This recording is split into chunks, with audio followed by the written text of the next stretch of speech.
우리 옆에 계신 분들과 함께 인사하겠습니다. 사랑하고 축복합니다. 네, 늘 하나님의 사랑과 축복이 넘치는 우리 성도님들 다 되실 수 있기를 바라겠습니다. 여러분, 우리가 이 세상을 살다 보면 기쁘고 좋은 일도 있지만 슬프고 힘들고 어려운 고난을 만날 때가 오히려 더 많지 않나 싶습니다. 여러분, 이렇게 우리가 만나는 고난에도요, 여러 가지 종류가 있습니다. 첫 번째는요, 어떤 고난이 있습니까? 내가 잘못해서 그 결과로 받게 되는 고난이 있다라는 것입니다. 여러분, 맞습니까? 틀립니까? 맞죠. 내가 잘못된 길을 가고 잘못된 선택을 함으로 말미암아서 받게 되는 그런 고난이 있습니다. 그래서 여러분, 하나님께서는요, 처음에 우리에게 좋은 말씀으로 권면하십니다. 빨리 그 길은 잘못된 길이니까 돌이켜서 바른 길로 가야 된다라고, 더 이상 이러한 선택을 해서는 안 된다라고 우리에게 말씀해 주십니다. 그런데 우리가 좋은 말씀으로 하실 때에 듣지 아니하시면 여러분 어떻게 하십니까?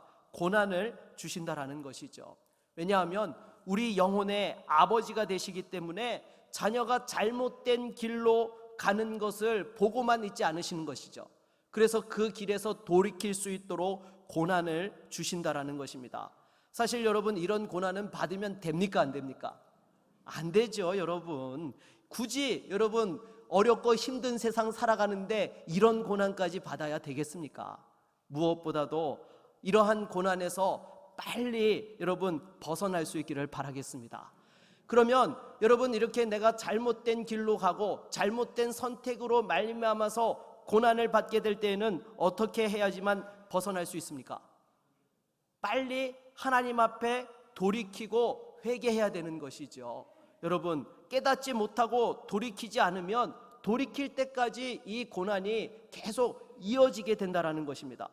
그런데 어떤 사람들은 오히려 그런 고난에서 도망하려고 합니다. 하지만 도망간다고 해결됩니까?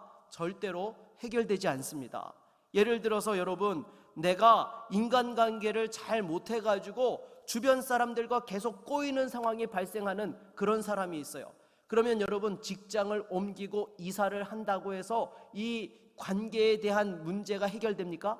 아니요. 딴 데 가서도 똑같이 이어지게 됩니다. 여기에서 벗어나기 위해서는 내가 변해야 되는 것이죠. 내가 하나님 앞에서 어떻게 살아야 될지, 주변 사람들을 어떻게 섬겨야 될지, 그 마음의 중심이 변화되어질 때에 그 어려움이 끝나게 되는 것입니다. 그래서 여러분, 우리 옆에 계신 분들과 한번 이렇게 인사합시다. 도망가도 별 수 없습니다. 네, 여러분, 고난은 도망간다고 해결되는 게 아니에요. 하나님 앞에서 깨닫고 돌이킬 때에 문제를 해결할 수 있다는 것 꼭 기억하고 하나님 앞에서 믿음으로 나아갈 수 있기를 바라겠습니다. 두 번째 고난은 어떤 고난입니까? 우리가 다른 사람들로 말미암아 덩달아 받게 되는 그런 고난이 있습니다. 여러분, 있습니까? 없습니까? 있죠. 옆에 누가 있느냐에 따라서, 또 어떤 시대를 살고 있느냐에 따라서 내가 잘하고 잘못한 것과 관계없이 받게 되는 그런 고난이 있다는 거예요. 여러분, 예를 들면 대구 지하철 사고 같은 것이죠. 여러분, 그 지하철에 탔던 사람들이 잘못한 게 있습니까? 없습니다. 단지 잘못한 것이 있다면 그 시간에 지하철을 탔다라는 것이죠. 피할 길이 없이 고스란히 사고를 당하게 된 것입니다. 우리가 인생을 살다 보면 나는 잘못한 것이 없는데 옆에 사람이 잘못하는 것에 불똥이 튀어가지고 나도 함께 그 고난을 받고 어려움에 빠지게 되는 그런 일들이 있다라는 것이죠. 그리고 그 시대에 살고 있다는 이유만으로도 덩달아 고난을 받는 경우가 있는데, 이런 고난을 가리켜서 애매한 고난이라고 합니다. 참고로 여러분, 우리나라의 역사상 가장 최악의 세대 탑3를 꼽아보라고 한다면요, 3위가 1580년대생이라고 합니다. 여러분, 이들은요 10대와 20대를 다 무엇으로 보냈습니까? 임진왜란 전쟁으로 보냈던 것이죠. 그리고 나서 전후에는 기근에 시달려야 했던 것이고요, 30대에는 또 이괄의 난으로 한양 도성이 점령되고 그런 어려움들을 겪게 되었던 것입니다. 그리고 40대에는 정묘호란이 일어났고요, 50대에는 병자호란으로 시달려가지고 우리나라 역사상 가장 힘들었던 세대 3위를 이렇게 오르게 되었다라는 것입니다.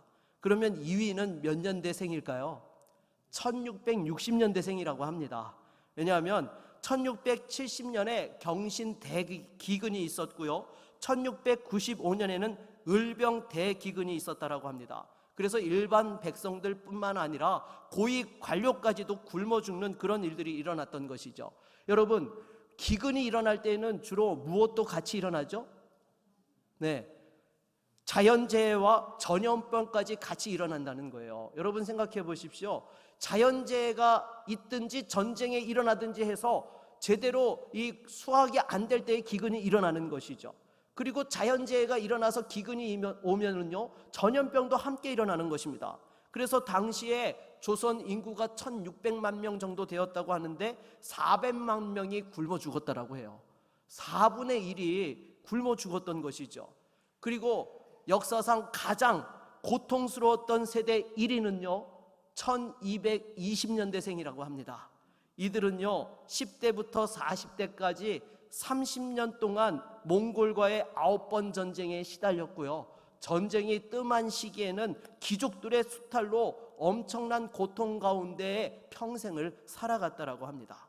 사실 이런 세대라고 하면 너무 힘들죠. 여러분, 그들이 잘못한 것이 무엇이 있습니까?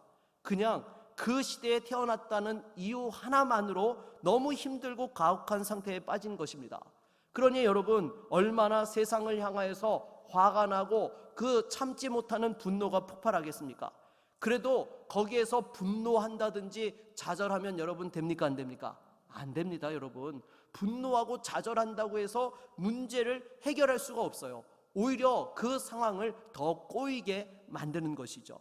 이럴 때에는 여러분, 우리 성도들은 어떻게 이 문제를 돌파할 수 있을까요? 바로 인생을 향한 하나님의 섭리를 의지해야 되는 줄로 믿습니다. 여러분, 하나님께서는 우리를 가장 좋은 길로 인도하시고 합력하여 선을 이루시는 우리의 아버지 되시는 하나님이신 줄로 믿습니다. 그래서 여러분, 우리가 이 어려운 상황에서는요 눈을 들어서 하나님을 바라보는 것이 최선의 방법인 것입니다. 제가 지난 금요 은혜 집회 때에도 말씀을 드렸지만요, 이 아버지라는 단어가 갖는 의미는 엄청나지요. 아버지라고 부를 수 있는 순간 어떻게 되는 겁니까? 모든 것을 다 요구할 수 있고, 아버지는 그 자녀를 어떻게 해서든지 책임지고 사랑으로 인도해 주어야 하는 것입니다. 그래서 여러분, 부모가 능력이 부족해서 못 해줄 수는 있지만은요, 능력이 되는데 안 해주는 부모는 이 세상에 한 사람도 없습니다. 더욱이 능력이 부족해도 어떻게 해서든지 해주려고 하는 것이 부모의 마음인 것이죠. 그런데 하나님께서 우리의 아버지가 되신다고요? 이건 게임이 끝난 것이죠. 왜냐하면 하나님은 전지전능하시기 때문에 무엇이든지 막힘이 없이 모든 일들을 해내실 수 있는 것입니다. 그리고 하나님께서 우리의 아버지가 되시면 우리의 생명은요 하나님 손안에 달려있게 되는 거예요. 여러분, 욥을 보십시오. 그 악한 마귀가 와서 어떻게 해서든지 이 욥을 넘어뜨리려고 수단과 방법을 가리지 않고 공격하는데, 그런데 하나님께서 그 마귀에게 한 가지 허락지 않으신 것이 있죠. 무엇입니까? 목숨은 못 건들도록 했던 것이죠. 결국에는 그 욥이 그 어려움 속에서도 하나님께서 생명을 지키고 계시니까 그 고난을 통과하고 나서 하나님께서 다시금 새롭게 시작할 수 있는 은혜를 주시며 은혜 위에 은혜의 풍성한 복을 누리게 되었다라는 것입니다. 그러기에 여러분, 하나님께서 우리의 아버지 되시기에 가장 최선의 길로 인도하시고 우리를 책임지고 계시다는 사실을 믿음의 눈으로 바라볼 수 있는 저와 여러분 모두가 되기를 바라겠습니다. 오늘 본문에 등장하는 예레미야도 마찬가지입니다. 우리 1절 말씀을 같이 한번 읽어보도록 하겠습니다. 1절입니다. 여호와의 분노의 매로 말미암아 고난당한 자는 나로다. 아멘. 여러분, 하나님께서 유다의 그 우상 숭배와 타락으로 말미암아서 또한 이스라엘과 유다를 멸망시키셨습니다. 그때에 하나님의 뜻을 전하였던 사람이 누구였습니까? 예레미야였던 것이죠. 그런데 이 예레미야가 실제로 또한 고난을 너무 많이 당하였던 것입니다. 그래서 오늘 우리가 같이 읽은 본문의 내용을 보게 되면 이 고난 때문에 얼마나 힘든지 구구절절히 그냥 그 느낌이 묻어나오는 것을 보게 돼요. 여러분, 왜 하나님께서는 아무 잘못도 한 것이 없는 예레미야에게 이런 고난을 당하게 하신 것일까요? 여러분, 예레미야는 솔직히 정말 어려운 사명 감당했잖아요. 하나님의 뜻이 바벨론에게 순종하는 것이라고 말씀하시는데 백성들과 왕은 그 말을 조금도 귀 기울이지 아니하고 오히려 나라를 팔아먹는 매국노 취급을 하는 상황 속에서도 하나님의 말씀을 끝까지 전했던 사람이 예레미야였던 것입니다. 그렇다면 최소한 이 고난에서는 여러분 열애시켜 주셔야 되는 것 아닐까요? 그런데 여러분, 왜 이런 고난을 더 많이 경험하게 하신 것일까요? 바로 고난 속에서 백성들의 리더가 될 수 있게 하기 위해서 그와 같이 하셨다라는 것입니다. 여러분, 생각해 보십시오. 만일 이렇게 바벨론에게 멸망당한 후에 이 예레미야가 호의호식하고 있었다라고 한다면 백성들이 예레미야의 말을 듣겠습니까? 안 듣겠습니까? 더 안 듣죠. 나라 팔아먹은 매국노가 이제는 지 혼자 잘 먹고 잘 산다 이렇게 생각하면서 하나님의 말씀이 아무리 선포되어져도 일도 귀를 기울이지 않았을 것입니다. 그런데 여러분, 이렇게 예레미야가 고난을 받으면서 하나님께서 원하셨던 것이 무엇입니까? 이제라도 왕과 백성들이 하나님께 돌이킬 수 있도록 하기 위하여서 선지자도 함께 그 고난을 받게 하셨던 것이죠. 그러기에 다른 사람들과 같은 아픔을 경험한다라는 것은 엄청난 힘을 갖게 되는 것입니다. 여러분, 당장에 생각해 보십시오. 내가 어떠한 어려움이 있어요. 그런데 그 어려움을 통과해 본 사람이 이야기를 하는 것하고요, 그 어려움에 대해서는 일도 모르는 사람이 나한테 이야기하는 것하고요, 어느 사람의 말이 더 잘 들릴까요? 전자입니까? 후자입니까? 전자지요. 왜냐하면 그 어려움들을 어떻게 헤쳐나갔는지 구구절절히 내 마음에 와닿는 그러한 내용들이 있기 때문에 당연히 그 사람의 말에 귀를 기울이게 되는 것입니다. 그래서 여러분, 이렇게 같은 어려움을 겪어보았던 사람이 상대가 무엇이 필요한지를 알고요, 때를 따라서 도와주는 그런 은혜도 베풀 수 있게 되는 것입니다. 제가 서울에서 사역을 할 때에요, 같이 계셨던 목사님 한 분이 암에 걸렸다가 이렇게 건강을 회복한 분이 계셨습니다. 그래서 이 목사님이 신방을 가서 암 환자들에게 기도를 해주면요, 환자들이 다 눈물을 흘리는 거예요. 성도들이 그 목사님이 암을 이기고 나서 하나님이 함께 하십니다. 저도 똑같은 이야기를 해요. 근데 제가 갔을 때는 안 우는데 이 암에서 극복하신 목사님이 가서 손을 잡고 기도해 주시면 성도들이 펑펑 우는 거예요. 왜요? 그 목사님이 경험해 보았던 그 속에서 이야기할 때에, 기도해 줄 때에 그것이 마음에 그냥 구구절절히 와닿으니까 그렇게 되더라는 것입니다. 그래서 결국 여러분, 하나님께서 우리에게 이런 여러 가지 고난을 주시는 것은요, 그들을 섬기라고, 이해하라라는 뜻에서 이와 같이 고난을 허락하시는 줄로 믿습니다. 그러기에 히브리서 4장 15절로 16절을 보면 이렇게 말씀하는데요, 우리 한번 같이 읽어보겠습니다. 우리에게 있는 대제사장은 우리의 연약함을 동정하지 못하실 이가 아니요 모든 일에 우리와 똑같이 시험을 받으신 이로되 죄는 없으시니라.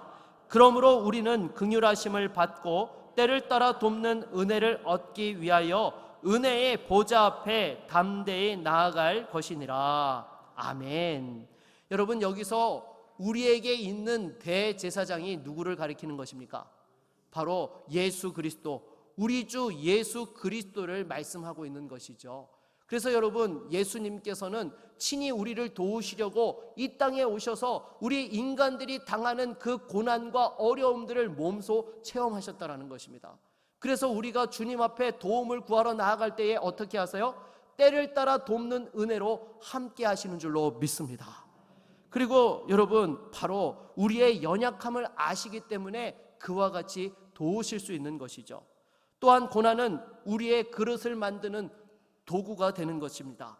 모세를 보십시오. 광야에서 그 40년 동안 양을 치면서 그 어려운 시간들을 통과하였을 때에 이스라엘의 지도자로 거듭날 수 있게 되었고, 이스라엘 백성들을 그 광야 40년 길을 잘 인도해 내었던 그러한 사람이 되었던 것입니다. 그러므로 애매한 고난처럼 보이지만 하나님을 신뢰하고 그 과정에서 믿음으로 나아가면 우리가 생각지 못했던 은혜를 주시는 줄로 믿습니다.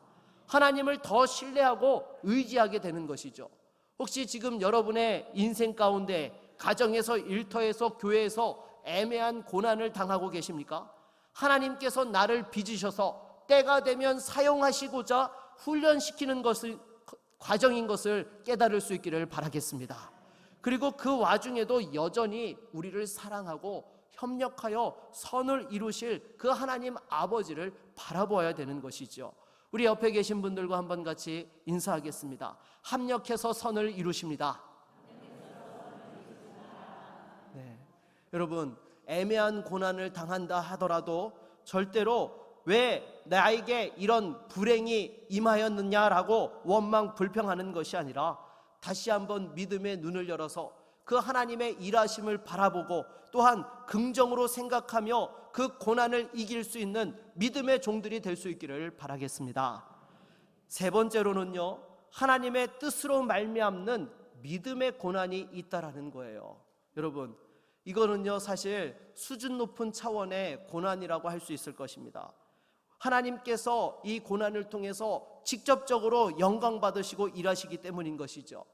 그의 가장 대표적인 것을 꼽아보라고 한다면 무엇이 있겠습니까? 예수님의 십자가 고난을 들 수 있는 것이죠. 여러분, 예수님께서는 십자가에 달리실 이유가 1도 없으셨습니다. 죄인들을 구원하기 위한 그 하나님 아버지의 뜻 때문에 그 뜻을 이루기 위해서 십자가 위에서 아낌없이 물과 피를 쏟으셔야 했던 것이죠. 그래서 이런 믿음의 고난은요, 앞선 고난과는 차이점이 있습니다. 무엇인가 하면 고난을 자처하고 감당할 수 있는 믿음을 미리 부어주신다라는 것이죠. 여러분, 우리 주님께서 걸어가신 십자가 길도 생각해 보십시오. 우리 주님께서 그게 고난의 길인지 모르고 가셨어요? 알고 가셨습니다.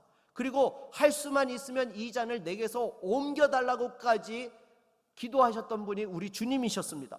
그러나 기도하면서 하나님 아버지의 뜻을 명확하게 깨닫게 되시면서 내 뜻대로 마옵시고 아버지 뜻대로 하옵소서라고 그렇게 믿음의 결단을 하고 십자가 고난의 길을 걸어가셨던 것이죠.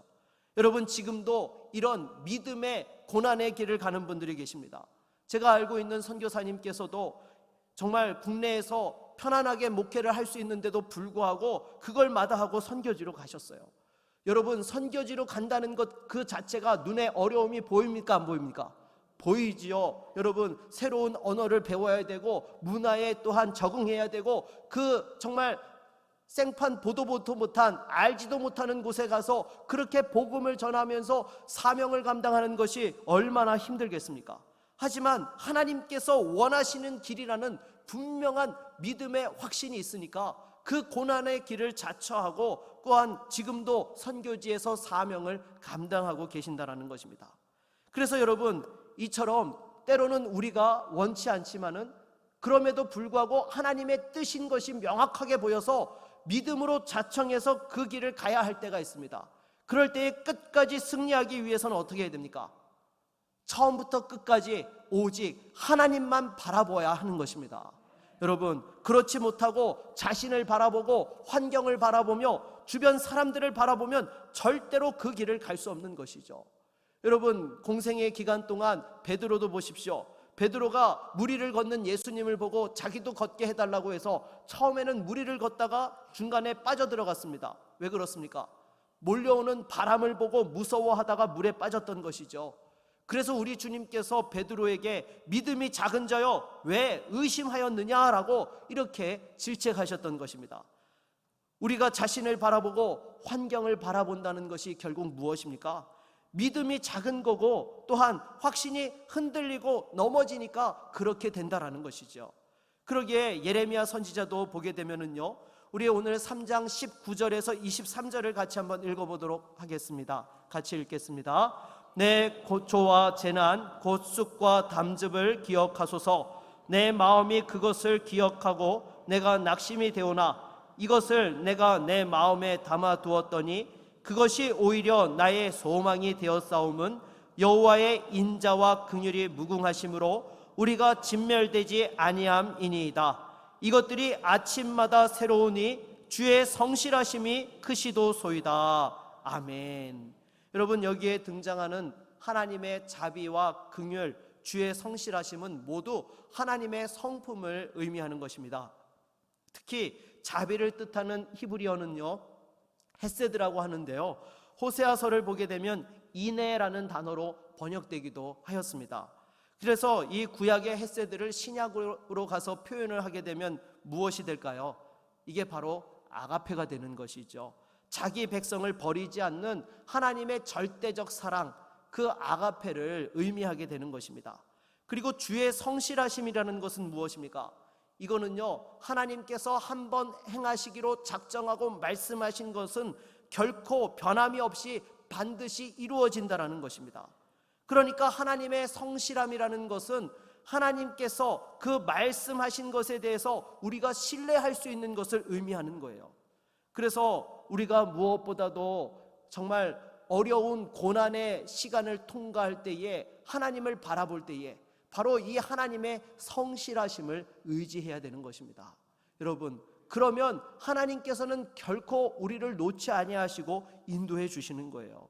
하나님을 더 깊이 묵상할 때만이 그 고난의 어려움들을 넘어설 수 있게 되어지는 것이고 하나님의 그 역사와 도우심을 볼 수 있게 되는 것입니다. 그래서 여러분, 혹시 믿음으로 그 고난의 길을 가면서 혹시 지쳐있는 분들이 계십니까? 다시 한번 그 하나님의 성품을 깊이 묵상할 수 있기를 바라겠습니다. 하나님이 어떤 분이신지를 깊이 묵상하며 그 하나님의 성실하심을 의지하며 나아갈 때에 우리 안에 새로운 소망이 샘솟듯 솟아오르게 되어지는 것이고 그 어려움을 이겨나갈 수 있게 되는 것입니다. 그래서 여러분, 하나님의 성실하심은요, 이거는 우리가 하나님의 말씀을 신뢰할 수 있는 근거가 되는 거예요. 여러분, 생각해 보십시오. 인간은요, 아무리 성실해도요, 피치 못하는 상황이 있습니까? 없습니까? 있죠. 내가 1년 52주일 하나님 앞에 예배드리고 영광 돌리고 싶고 또 365일 새벽을 깨우면서 기도하고 싶은 그런 믿음의 열정이 있고 삶으로 실천하고 있는 성도님들이 계시다 하더라도요, 갑자기 몸이 아파가지고 병원에 입원하면요, 주일 예배 드릴 수 있어요? 없어요? 못 드립니다. 새벽 기도 오고 싶어도 못 옵니다. 여러분, 인간은 한계가 있기 때문에, 제한적인 존재이기 때문에 그 성실함에 부족한 부분들이 생겨나는 것입니다. 그러나 하나님께서는 전지전능하시기 때문에 결코 아프시거나 또한 능력이 없어서 못하시거나 그런 일이 없기 때문에 반드시 이루어지게 된다는 것이죠. 그래서 이 하나님의 사랑과 하나님의 그 성실하심을 우리가 붙들고 나아갈 때에 고난 속에서도 소망을 품을 수 있고 날마다 새롭게 하시는 은혜를 경험할 수 있게 되는 것입니다. 그렇게 본다면 여러분, 우리 교회가 진행하고 있는 건축도 마찬가지이죠. 여러분, 우리가 왜 건축을 진행하고 있습니까? 교회가 돈이 남아 돌아서 건축을 합니까? 절대 그렇지 않죠. 없는 빚을 내서까지 지금 건축을 하고 있습니다. 교회가 없는 곳에 교회를 세워서 복음을 전하고 다음 세대의 부흥을 이루는 사명을 감당하고자 지금 이 일을 하고 있는 거예요. 어떻게 보면 지금 진행되고 있는 이 과정은요, 교회의 사명을 위해서 온 성도들이 함께 기도하면서 그 믿음의 수고와 헌신을 선택한 것입니다. 여러분, 맞습니까? 틀립니까? 맞지요. 하나님께서 목사를 통해서 그 비전을 부어주시고 우리 성도들이 함께 기도하면서 공동회의를 통하여서 다시 한번 우리가 그 뜻에 믿음으로 결단하고 이 사명을 위해 나아갈 것을 우리가 선택하고 지금 이 길을 가고 있는 것입니다. 왜 이러한 선택을 하게 된 것입니까? 이것이 하나님의 영광이고 다음 세대를 위한 축복인 것을 알기에 정말 혼신의 힘을 다하여서 이 일들을 하고 있는 것이죠. 그래서 우리 성도님들이 드리는 그 귀한 헌신을 볼 때마다 제가 가슴이 울컥울컥합니다. 지금 인플레이션으로 다들 얼마나 힘들고 어렵습니까? 그런데 먹을 것 덜 먹고 쓸 것 덜 써가면서 그렇게 헌신하고 있는 모습들을 보노라면 가슴이 뭉클해요. 또 심지어 우리 어르신들 가운데는 공공근로를 나가서 그 받은 돈을 고스란히 또 이렇게 다 드리는 분이 계신가 하면 드릴 것이 없으니까 간직했던 그 폐물을 가지고 와서 하나님 교회를 위해 써달라고 드리는 분들도 계세요. 여러분, 정말로 신앙이 얼마나 귀한지 그 소중한 것을 알기 때문에 이와 같은 헌신을 하고 계시는 것이죠. 그러니까 복음 전도를 위해서 이렇게 정말 다음 세대를 위해서 헌신하고 있는 그 현장에서 함께 신앙생활하고 있는 우리 다음 세대들에게도 소망이 있는 줄로 믿습니다. 당장의 여호수아서를 보십시오. 우리 24장 31절을 자막으로 한번 읽어볼까요? 이스라엘이 여호수아가 사는 날 동안과 여호수아 뒤에 생존한 장로들 곧 여호와께서 이스라엘을 위하여 행하신 모든 일을 아는 자들이 사는 날 동안 여호와를 섬겼더라. 아멘. 여호수아가 믿음으로 그 가나안 전투를 진두지휘하였고 그때 두 눈으로 똑똑히 보았던 그 다음 세대들이 어떻게 했다고요? 그들이 사는 날 동안 하나님을 섬겼더라라고 말씀하고 있습니다. 여러분, 지금 우리가 건축을 하고 있는 것은 단순히 건물을 세우고 있는 것이 아니에요. 이 자체로 지금 교회의 사명이 무엇이고 어떻게 감당해야 할지 그 신앙의 스피릿을 지금 다음 세대에 전수하고 있는 것입니다. 여러분, 다음 세대를 책임지고 또한 하나님의 축복을 이루기 위해서 또 교회가 교회된 사명을 이루기 위해서 지금 일들을 하고 있는 것 아니겠습니까? 그래서 여러분, 정말로 이 일들을 통하여서 우리 다음 세대들이 그 신앙의 스피릿을 이어갈 수 있도록 하기 위해서는요, 여러분의 가정에서 자녀들과 꼭 기도할 수 있기를 바라겠습니다. 여러분, 함께 기도하며 믿음으로 동참할 때에 이것이 바로 자녀들에게 신앙을 가르칠 수 있는 가장 좋은 기회가 되는 것이죠. 하나님 앞에서 중요한 가치가 무엇인지를 깨닫게 되어지고 교회를 사랑하며 내가 인생을 어떻게 살아야 될지 하나님 앞에서 믿음으로 살아가는 것을 이 과정을 통해서 여러분 훈련받게 되는 거예요. 여러분 생각해 보십시오. 이 어려운 상황에서도 부모가 쓸 것 안 써가면서 하나님 앞에 기도하고 헌신하는 모습을 보면서 이 아이들이 나중에 자라서 어떠한 것을 간직하게 되겠습니까? 인생의 가장 중요한 것은 하나님 가치라는 것을 분명하게 붙잡을 수 있게 되는 것이죠. 그래서 여러분, 이 텐텐 기도를 하는 것은요, 그냥 하는 것이 아닙니다. 교회를 위해서도 하는 것이지만요, 여러분의 가정을 살리기 위해서 자녀들이 믿음의 반석 위에 서기 위해서 기도하는 거예요. 여러분, 잠시 저희 집 이야기를 하게 되면은요, 집에서 가정 예배 드린다고 하면요, 얘네들이 얼마나 이렇게 이 몸을 베베 꼬고 막 귀찮아하는지 모릅니다. 교회 가서 늘 예배 드리는데 왜 집에서도 예배 드려야 돼요? 여러분, 목사 자녀라고 홀리하지 않습니다. 똑같아요. 그런데 지금 매일같이 텐텐 기도를 하고 또 이렇게 토요일 같을 때에는 아이들이 밖에 나가 있으면 영상 통화로라도 해가지고 함께 기도를 합니다. 그래서 이제는요, 기도 시간이 되면 알아서들 와요. 제가 목양실에 이렇게 설교 준비를 하고 있으면 시간 되면 옵니다. 기도하러요. 그리고는 같이 기도를 하는 거예요. 그러면서 여러분, 합심으로 통성 기도를 하게 되면 아이들이 그 기도를 듣습니까? 안 듣습니까? 듣지요. 그러면서 여러분, 기도의 제목들이 하나 둘씩 늘어나게 되더라는 것입니다. 교회를 위해서만 기도하는 것이 아니라 또 정말 자녀들을 위해서도 기도하고 또 긴급한 기도 제목들을 위해서 같이 기도하면서 그 자체가 기도 훈련이 되어지고 믿음이 견고하게 세워지는 그런 부분이 되더라는 것이죠. 그래서 여러분, 이 좋은 기회를 그냥 날려버리지 마십시오. 정말로 하나님 사랑하는 법, 이 세상에서 정말 어떠한 가치로 살아가야 되는지를 이 기회를 통하여서 꼭 자녀들에게 가르치고 물려줄 수 있기를 바라겠습니다. 그래서 정말 이거는요, 제가 볼 때 우리 당대의 하나님께서 마지막으로 허락하시는 기회이지 않을까 싶어요. 무엇보다도 믿음의 헌신으로 하나님을 더 깊이 만나고 나아가서 내게 능력 주시는 하나님을 체험할 수 있기를 바라겠습니다. 여러분, 말씀을 맺겠습니다. 지금 삶의 여러 가지 고난으로 인하여 고통 가운데, 어려움 가운데 계시는 분들이 계십니까? 그 속에서 승리하는 비결은 다른 것 없습니다. 하나님 바라보십시오.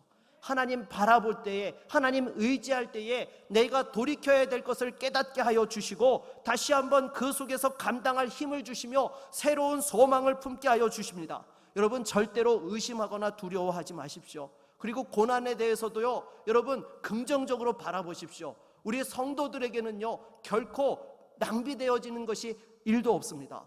오히려 고난은 위장된 축복이 되어서 우리로 하여금 믿음의 그릇을 넓혀 하나님께서 때가 되어 부어주시는 그 축복을 누리게 해 주실 줄로 믿습니다. 다시 한번 믿음으로 고난을 이기고 승리할 수 있는 저와 여러분 모두가 될 수 있기를 주의 이름으로 축원합니다. 우리 한번 같이 찬양하고 말씀을 의지하여 기도하겠습니다.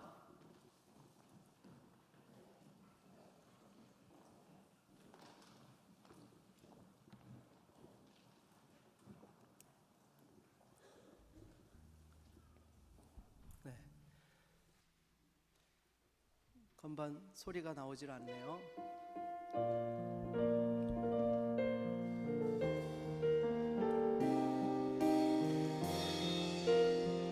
왜 나만 겪는 고난이냐고,